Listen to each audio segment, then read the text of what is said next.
আমরা সবাই সমবদ্ধভাবে দর্শককারীর ফাঁসি চাইনি।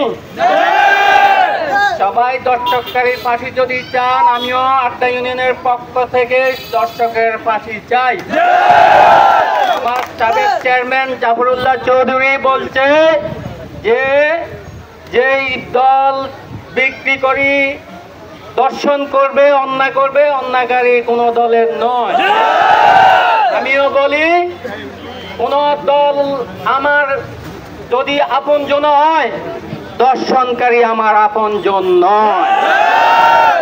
আপনারা যদি সবাই আমাদের সাথে সব সময় থাকেন, আমরা দর্শককারীকে দড়ি দেওয়ানোর ব্যবস্থা করব। সহযোগিতা করবেন, আইনের রক্ষক যারা তাদেরকেও সহযোগিতা করি, দর্শককারীকে দড়ি দেন। আমরা দর্শককারীর কোনো আপনজন নয়, দর্শককারী আমাদের বন্ধু নয়। দর্শককারীর কাছে আমাদের বোন, আমার মা কেউ নিরাপদ নয়। লজ্জা করে আমার সন্তান উপযুক্ত হবে, দর্শককারীরা তার দিকে নজর করবে। লজ্জা করে শরীর কাঁপে, বলতে পারি না, কান্দা আসে যে আমরা এই আড্ডা গ্রামের মানুষ এত লজ্জিত। আমার ভাই যদি হয়, আমি স্যাক্রিফাইস করতে রাজি না। আপনারা সবাই সহযোগিতা করেন। সম্মানিত উপস্থিতি, এই মতো সংক্ষিপ্ত বক্তৃতা নিয়েছেন আড্ডা মসজিদের সম্মানিত পাঞ্জিগানা ইমাম সাহেব। এখন উনি আলোচনা করবে, আমাদেরকে কিছু জানাবেন। আসসালামু আলাইকুম ওয়া রাহমাতুল্লাহি ওয়া বারাকাতুহু।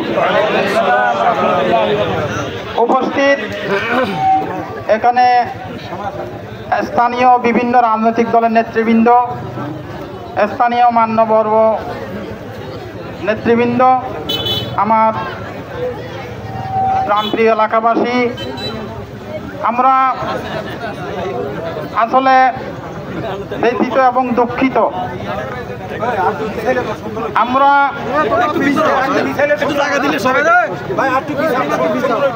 আমরা ব্যথিত এবং দুঃখিত এই জন্যে যে আমরা উম্মত মুহাম্মাদি, আমাদের উত্তম চরিত্র থাকা উচিত ছিল, কিন্তু আজকে আমাদের চরিত্রটা নষ্ট হয়ে যাচ্ছে।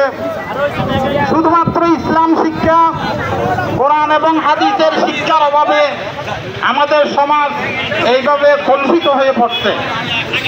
বিশেষ করে যে ঘটনাকে কেন্দ্র করে আজকের এই বিক্ষোভ খুবই দুঃখজনক।